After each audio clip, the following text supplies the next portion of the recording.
Lenko. 8h44 sur Europe 1, la folie des jeux de société, c'est le vendredi thématique que vous propose toute la journée dans vos rendez-vous d'infos. La rédaction d'Europe 1 va prendre un peu de hauteur dans le quart d'heure qui vient. Regarde d'abord dans le rétroviseur de l'histoire, depuis quand joue-t-on à des jeux? Et puis pourquoi cette passion dévorante des hommes pour le jeu? Ne faut-il y voir que l'enfant qui se cache en chacun de nous? Deux invités pour nous guider. Nous sommes en ligne avec Elisabeth Belmas, bonjour. Bonjour Dimitri Pavlenko. Vous êtes Elisabeth Belmas, professeure émérite d'histoire moderne à l'Université Paris 13, secrétaire générale du groupement d'intérêt scientifique Jeux et Société. Vous avez écrit et dirigé plusieurs ouvrages sur ce thème-là, Jouer autrefois, essai sur le jeu dans la France moderne 16e, 18e siècle chez Champvallon, c'est paru en 2006. Autre livre, Le jeu dans tous ses états sur le phénomène ludique, ça c'est chez l'Harmattan, c'est paru en 2020. Et avec nous en studio, le bien nommé Dominique Desjeux. Bonjour. Bonjour. Vous êtes anthropologue, sociologue, professeur émérite à la Sorbonne. Alors, vous avez présidé ce même conseil scientifique du groupement d'intérêt scientifique Jeux et Société. Vous vous connaissez donc très bien avec Elisabeth Belmas. Vous êtes amie de surcroît. Vous avez travaillé, vous êtes un généraliste, si je puis dire, mais notamment sur les pratiques du jeu en Chine. Je voudrais commencer avec vous, Dominique Desjeux, sur cette expression même, jeu dit de société. Alors, c'est intéressant parce que, outre que ces jeux nous divertissent, on voit que ce sont aussi donc des pratiques sociales, puisque ils sont de société. Ça raconte des choses aussi sur la société qui les produit. Et ainsi, on a découvert assez récemment, et ça paraît étonnant que la science ne l'ait pas vu plus tôt, qu'en fait, le jeu, c'était une mine d'informations archéologiques parce qu'on joue depuis fort longtemps. Alors ça, c'est effectivement, je suis plus fort sur ce qu'on appelle les logiques sociales du jeu. Donc, qu'est-ce que le jeu nous apprend sur la société? Et là, vous faites allusion, vous en parlez tout à l'heure, du jeu de Sénète, qui est un jeu incroyable, parce que quelque part, c'est un mélange, je crois, entre le jeu d'échecs et le jeu de loi. Oui. Et Mais ce qui est intéressant, ça remonte un peu. Alors, je crois que le début, c'est moins 2500, et la grande période, c'est entre 1200 et 1500 avant notre ère. On est loin.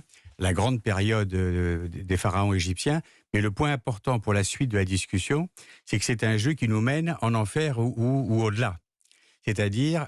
Le destin du joueur, c'était de savoir s'il allait mourir, elle allait partir en enfer, ou s'il allait dans un endroit moins triste que l'enfer. Oui. Classiquement, on parle du Sheol, mais là aussi, c'est débattu. Mais le jeu a un point à voir avec le hasard, avec la mort, avec la santé. Ça, pour moi, c'est la base et de l'histoire des jeux. Ah, puis les jeux, c'est formidable parce que ça permet de parler de l'enfance, des loisirs, d'éducation, de la religion, de la mort. Quand on regarde l'histoire des grands jeux de société, c'est tout ça qu'on va découvrir à travers eux.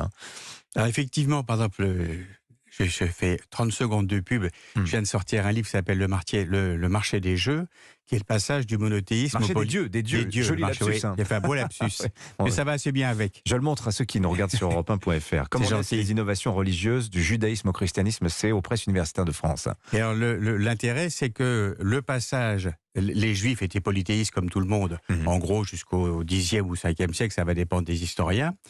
Et quelque part, le polythéisme garantit est une protection grâce à la diversité des dieux contre la mort, contre la maladie, contre les guerres, contre tous les vicissitudes de la vie quotidienne. Et le monothéisme est beaucoup plus dangereux parce qu'il n'y a qu'un seul Dieu et on ne sait pas s'il va bien s'occuper de nous. Et quand on lit la Bible, on retrouve la plupart des Juifs qui protestent contre ça.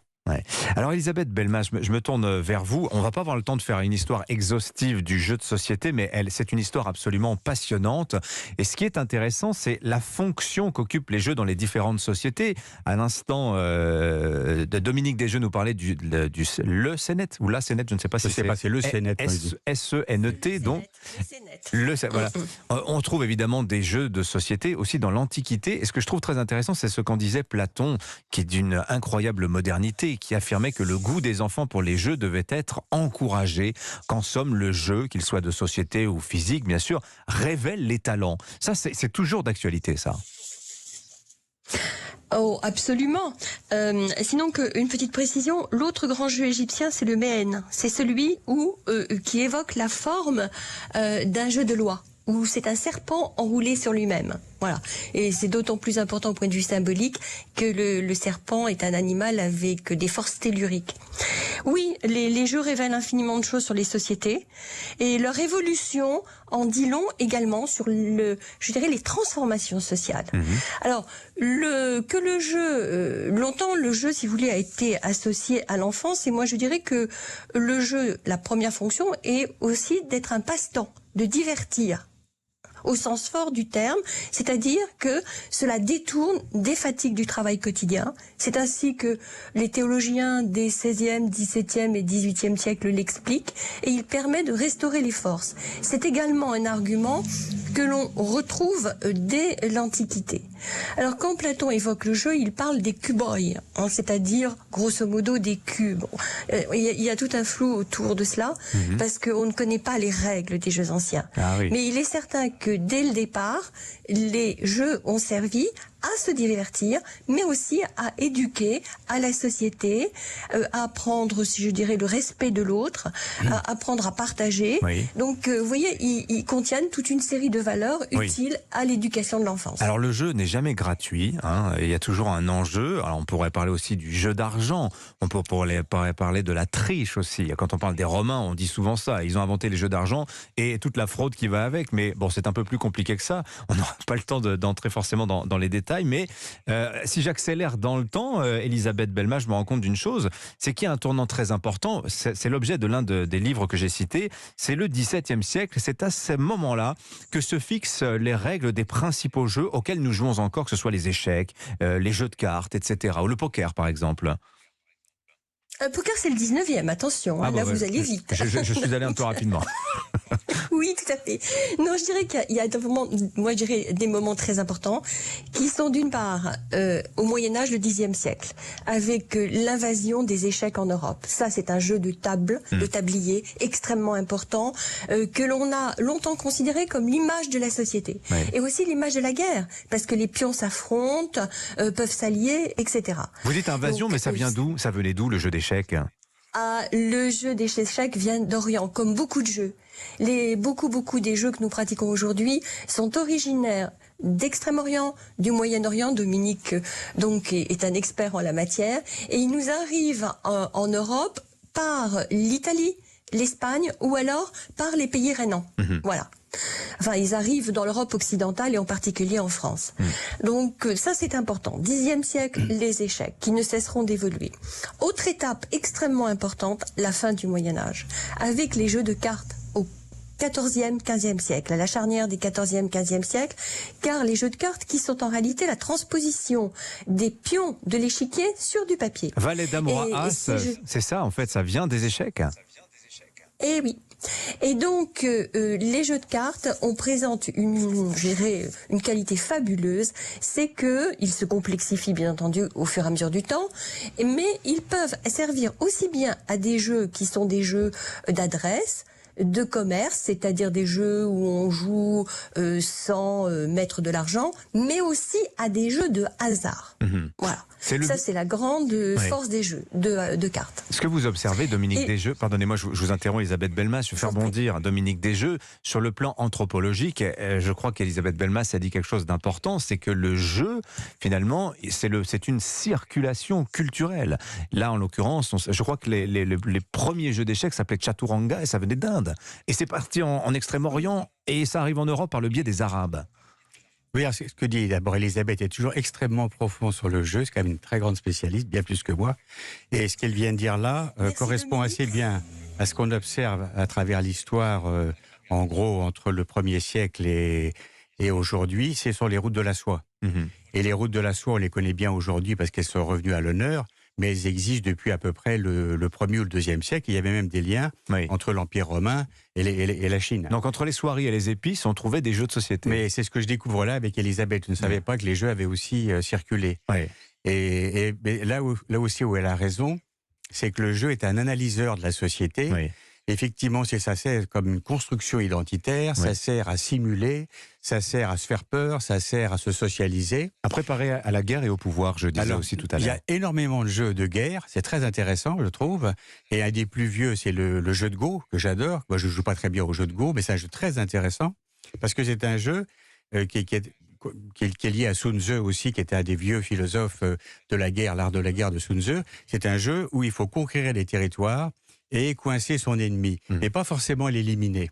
Et les jeux de guerre sont extrêmement anciens. Moi, quand j'étais jeune, dans les années 60, j'avais un jeu anglais qui s'appelait le Trick Tactics. Et il y avait à la fois les bateaux, les avions, l'armée de terre et les armements. Oui. Le jeu de guerre, Rome et Carthage, c'était pareil. Tout ça, ce sont des jeux de simulation de la guerre. Oui.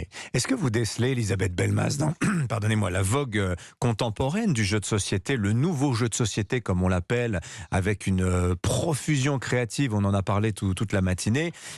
Distinguez-vous des choses nouvelles qu'on ne connaissait pas sur le jeu de société? Vous, qui êtes une grande spécialiste, qui regardez ça avec la profondeur de plus de 20 siècles de jeux derrière nous, est-ce qu'il y a des choses nouvelles que vous identifiez? Alors, j'aimerais d'ailleurs préciser que le marché des jeux de société est extrêmement important. Et qu'il y a à peu près 20 millions de jeux de société vendus en France chaque année. 20 millions. Et oui, c'est un marché économiquement très important. Et si vous voulez, le fait que les jeux reposent quand même sur des principes anciens, savez-vous que le premier jeu vendu en France, c'est le Monopoly, Oui, 1 qui million date par an. de la crise. Voilà. Ce qui nous ramène d'ailleurs à ce que disait Dominique, c'est-à-dire que les jeux reflètent la société. Il est intéressant de voir que le Monopoly a été créé après la grande crise économique de 1929. Et c'est un jeu qui est une sorte d'emblème du capitalisme. Ouais. Alors oui, aujourd'hui, il y a une énorme production qui est soutenue parce que c'est devenu une industrie. Voilà, ce que ça n'était pas au départ et que c'est devenu progressivement, les jeux de société sont devenus une industrie au cours de l'époque moderne. Et aujourd'hui, évidemment, c'est une industrie et comme toute industrie, elle cherche à attirer de nouveaux consommateurs et à se diversifier. Ouais. C'est évident. Alors il y a plein de jeux aussi. Mais Oui. les anciens comme le Scrabble sont toujours vendus, Oui. et très bien. Oui, alors on n'a pas parlé, mais il y a les jeux de questions-réponses, les jeux de hasard, les jeux de quiz, le puzzle, il y a tout ça. Alors le Monopoly 1933, on va terminer là-dessus, Dominique Desjeux. Le Scrabble, vous savez à quand ça remonte, la création du Scrabble? Non, j'ai aucune idée. 1949. Ah oui, c'est pas si vieux que ça, du reste. Le Cluedo, 1949 également. Aussi, d'accord, oui. Et le Milborn, français, Pareil, peut-être 60, peut-être. 1954. Ouais. Ouais, voilà, comme quoi, hein, c'est des Mais choses. ce qui est intéressant, c'est que le jeu a redémarré Oui. avec le confinement. J'avais appelé Asmodée, avec qui j'avais travaillé. Grand Et ils éditeur m'ont dit, français, ouais. c'est exactement, c'est un grand éditeur de jeux, et qui m'ont dit que leur chiffre d'affaires, je ne sais plus, avait augmenté de 30, 40 ou 50%. Exactement. Et on voit pendant le confinement une augmentation à la fois des jeux de société. Ça, j'étais un peu étonné. Moins étonné de voir l'augmentation des jeux vidéo, des jeux en ligne, qui ont énormément augmenté. Ça Et va. là, on touche au problème d'addiction qu'on n'a pas évoqué, Oui. et qui est une autre question du jeu. Ouais, ça c'est vrai. Allez, on aura l'occasion d'en reparler. Merci à tous les deux d'être venus nous voir sur Matin. Ce fut court, mais ce fut excellent. Merci, beaucoup. Elisabeth Belmaz, je redonne vos deux ouvrages principaux autour du jeu. Jouer autrefois, et c'est sur le jeu dans la France moderne. C'est chez Champvallon. Le jeu dans tous ses états également sur le phénomène ludique chez l'Harmattan. Et Dominique Desjeux, votre livre sur le marché des dieux, comment naissent les innovations religieuses. J'adore le titre, c'est aux presses universitaires de France. Merci à tous les deux.